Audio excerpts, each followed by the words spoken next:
Hey, everybody here, welcome. This live is a little bit more vulnerable and personal. I don't know about you if you've ever felt like there is something that is keeping you from becoming who you want to be, or maybe you have some traumatic thing in your past, or maybe you were sexually abused as a child, or whatever it may be. Just all of us have baggage in our past, but is it getting in your way? Are you finding that as much as you're trying to make your life better, that it just keeps on making you stuck?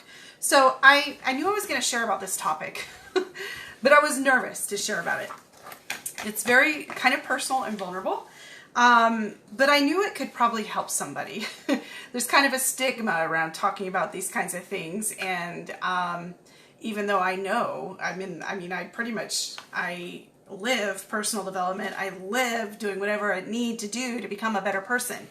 But I'm going to share something that I've been dealing with since March, and how sometimes you have to go back and dig up your past, even though I'm a big believer in leaving the past in the past and living in the present. But I found that sometimes it's not enough. All right. And so I'm going to do a little backstory here, and then I'm going to share some tips. And for those of you who are like me and you felt like, whether it's for me, like my life's not bad, but you felt that maybe you're not able to overcome something so that you can become who you want to be, I do have some tips. And if you'd like, I have these 5 sources with great tips on how to get unstuck. But I'm going to dig into this just a little bit and share a little bit about why I did this. And I really don't like the victim mentality. I don't like when people use things in their past as an excuse for not making their life better.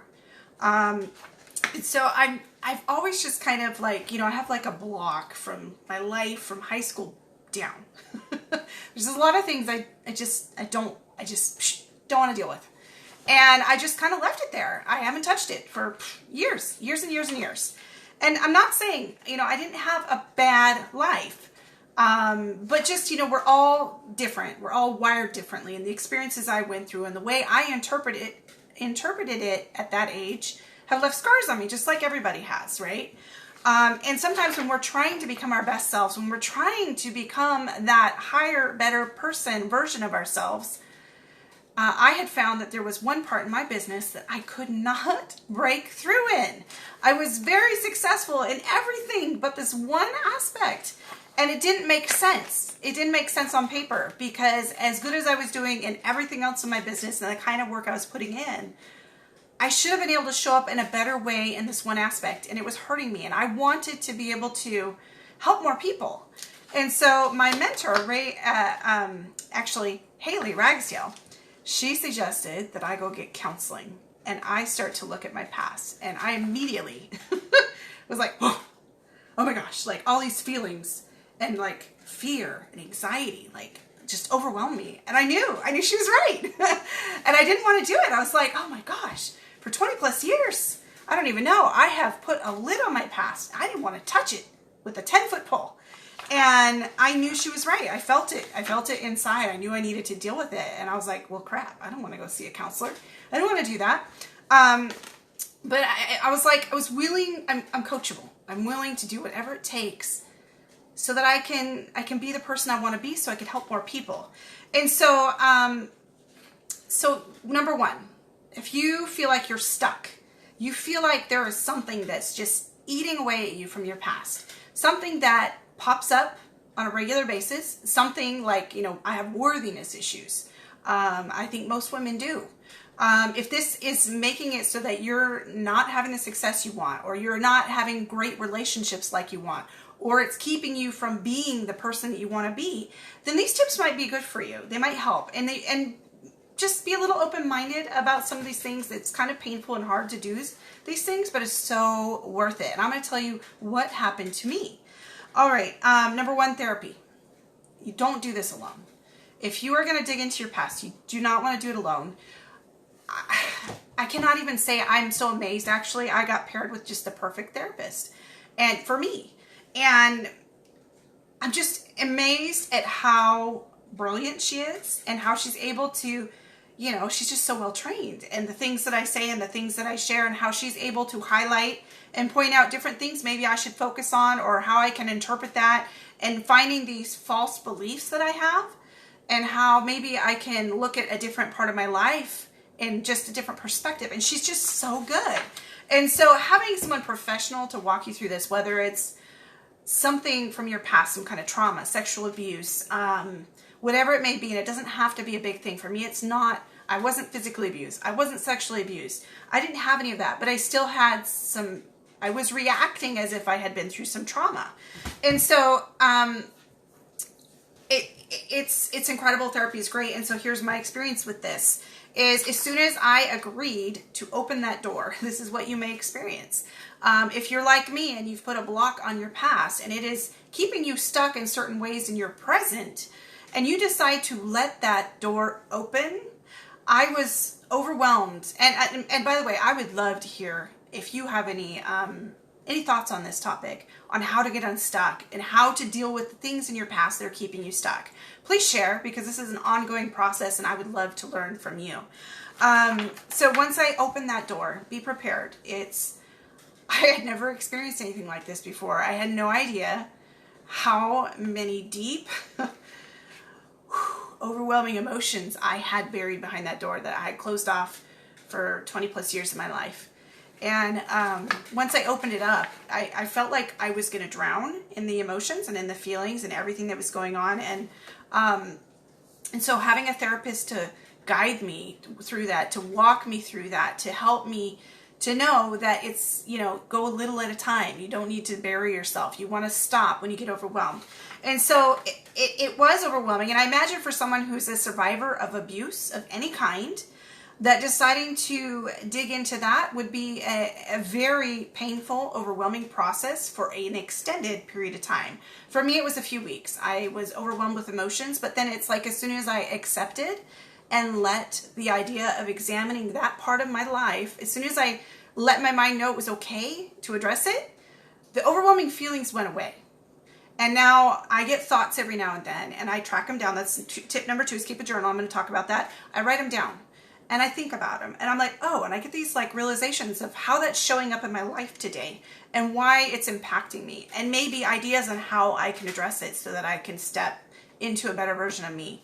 So you may be overwhelmed with, like I said, a lot of powerful emotions. Seeing a therapist is going to help you to be able to get through that.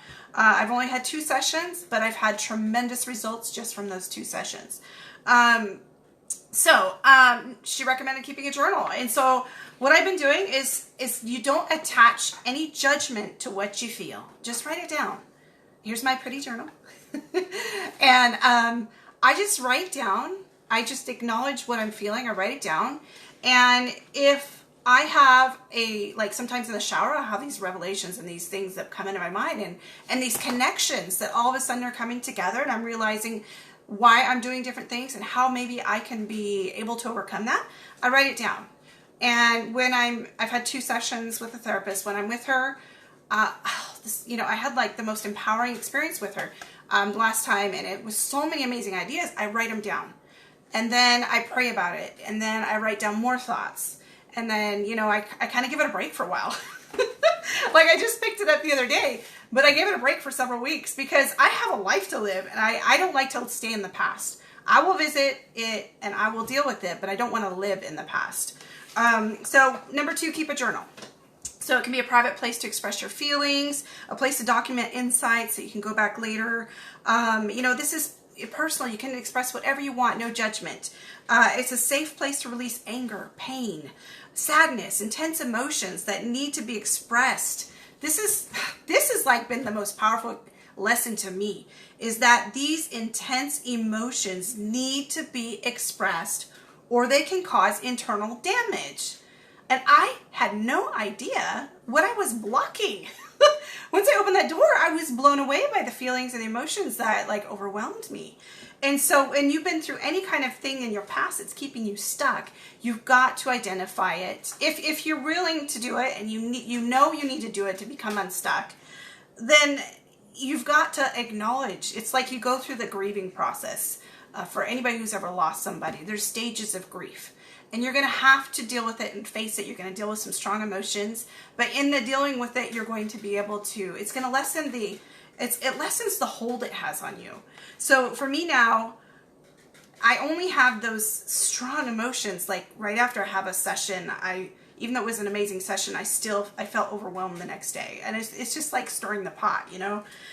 So you need to have a safe place to do that. Some feelings are too private or frightening to say. Put them on paper, uncensored, it provides relief. I did this as a teenager. Journaling is a great therapy. So it's also a place to write words of consolation and support and hope. And so that's why I wrote, like, after I prayed, I felt some inspiration. And after talking to the therapist, she inspired me with different things and actions to do. It's an ongoing chronicle of your journey. So definitely do that. For me, therapy, journal, and practicing visualization or meditation. I am not very good at visualization, but here are some great reasons why I should get better at it. But I do use meditation. And my therapist said it's so important, if you're going to start this journey, if you're going to dig into your past, and you're going to try and figure out why you're stuck, you have to have a safe place. You have to have a place to heal and recover. It's going to bring up and cause these crazy feelings and emotions in your life. And so for me, that day after, you know, when we go through stuff, I spend a lot of time just meditating and neuro tools. And even with all of that help, it still took me 24 hours to just cycle through it and to be able to let it go. And I move through it pretty quickly. I just do. And part of that is because of the personal development I normally do in my life. And so it's helped me a lot to deal with this kind of thing. But you definitely need a way to cope, and you want to move slow. So visualization can be used as a simple tool when you're alone, or as a powerful strategy when it's facilitated by a therapist. So it can create distance from feelings. If you are a survivor of abuse, if you're a survivor of sexual abuse, this can be a great tool to help you create these distance from those feelings of fear, anxiety, sadness, anger, and sometimes these can escalate at inappropriate times. Using visualization can help prevent an embarrassing scene when you're around other people and all of a sudden you're triggered. It can create distance from a person, especially if this is a case of abuse that you're dealing with. It can help recreate a memory. Whether you've repressed memories or are fighting to ignore them, the experience happened and it needs to be dealt with so you can live a healthy life. So when you use visualization, you can recreate that memory. And so, you know, there's so many tools you can Google and look up on how to do these things. But those are the 3 things I've been doing right now. And let me tell you the results that I've experienced, okay? Now, it's uncomfortable going through this. Oh man, it's uncomfortable. I mean, I called my siblings. I'm like, I don't know. Do I really want to do this? I really don't want to go there. I don't even want to open the door. But it's worth it, you guys. I'm learning more about myself. I'm not living in my past, but I am revisiting core beliefs that I created in my past. And I am reshaping them now. And the results have been tremendous. My first visit. All right, so my main issue was in bringing new people into my business. I've been able to bring them in, but not at the rate I should be for the kind of sales that I put in and the kind of work that I put in. So, first month after I did this, blew up. I blew up my sponsoring. These last 3 months, I've sponsored more than I did all of last year. Okay, and I wholeheartedly believe it's because I addressed those issues from my past that have been keeping me stuck. And while it's unpleasant to go through, it's like it took the cork off the bottle. I had this cork. I've been doing all this work, all this personal development, all this growth, years of work to grow into becoming a better person. And this one thing was keeping me from growing like I should. And so by addressing that thing in my past that was keeping me stuck, it allowed me to just explode and just like things are happening. And it's like the easiest thing I've ever done, you guys. Like, sponsoring and bringing new people into my business now is a piece of cake. Whereas it was so hard before. And it's because I addressed the thing in my past that was keeping me stuck. And I'm not saying it's gone. And it's going to still show up. You guys, our blueprint from our past will pop up throughout our lives. And we'll have to learn to deal with it. And these tools, the therapy, counseling, Journaling, meditation will continue to help you reset and to deal with this. So I hope this was helpful. I wanted to share this because I know we all have things in our past. We all have issues. And I know 1 in 4 girls, this is one of my missions. The reason why I do what I do is because 1 in 4 women were sexually abused as girls. And I have friends, really good friends, who have been through this, who have lived this, and who have gone and to our amazing retreat to help find healing. And so, you know, can you imagine the kind of stuckness that would be in your life for experiencing something like that, to have to live with that your whole life, and to know that 1 in 4 girls carries that burden. And then we all have baggage, and we all have things that keep us stuck. And so I wanted to share my experience of what I'm doing so that I can live a better life, in the hopes that maybe this might inspire you and help you to be able to live a more happy, more joyful life. And I promise you, it gets better.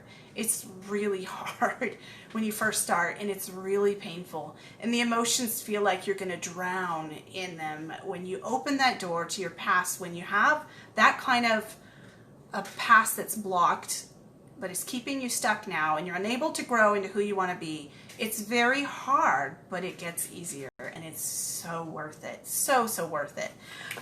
So if you are like me and you would like, I do have 5 amazing sources that you can look up, and there's so many great tips to help support you on this journey, especially for those of you who were sexually abused as children. I have a link, and you can check it out for the Unique Foundation, and it has a retreat that's free for you to attend to help begin that healing, to begin to bring hope into your life. If you would like these sources that provide great tips on how that you can get unstuck and start to live your life the way that you want, just shoot me a message and I will send that to you for free. These are life-changing, and I promise you the work, it's worth it. As hard as it is to get started, it's kind of addictive once you get started and you start to see the results in your life. So just let me know and I'll send that to you. Thanks for listening. Bye.